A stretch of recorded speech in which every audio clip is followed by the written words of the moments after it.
দীর্ঘ ৪০ দিনের রক্তক্ষয়ী সংঘাতের পর বুধবার যুক্তরাষ্ট্র ও ইরানের ২ সপ্তাহের যুদ্ধবিরতিতে সম্মত হয়েছে।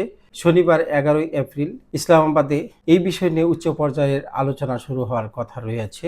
তবে বিশ্ববাসী যখন নজর ছিল যুক্তরাষ্ট্র, ইসরায়েল এবং ইরানের দিকে, তখন ৩রা মার্চ থেকে ৮ই এপ্রিল পর্যন্ত ৪০ দিনে ইসরায়েলি হামলায় বিধ্বস্ত গাজা উপত্যকায় তৈরি হয়েছে এক ভয়াবহ মানবিক বিপর্যয়। ৪০ দিনের মাধ্যমে ৩৬ দিন গাজাবাসীর উপর বোমা বর্ষণ করেছে এই ইসরায়েলি বাহিনী। গত ২৮শে ফেব্রুয়ারি ইরান ইসরায়েলের মাধ্যমে সংঘাতে শুরু হওয়ার পর থেকে গাজা ইসরায়েলি হামলা যেন প্রতিদিনের রুটিন মাফিক পরিচালিত হতো। গত ৪০ দিনের মাধ্যমে ৩৬ দিন গাজায় বিমান হামলা চালানো হয়েছে এবং এই সময়ের মাধ্যমে ৪ দিন গাজায় কোনো হতাহতের খবর কোনো মিডিয়াতে আসে নাই।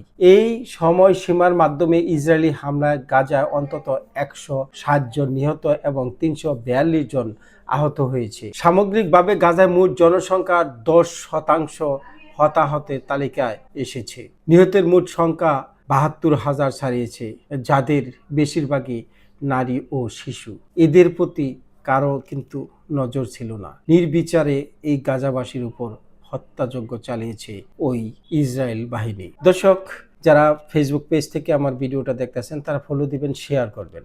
এই ভিডিওটা শেয়ার করার উপযুক্ত। এবং ইউটিউব থেকে যারা আমার ভিডিওটা দেখছেন তারা আমার চ্যানেলটাকে সাবস্ক্রাইব করে পাশে থাকবেন।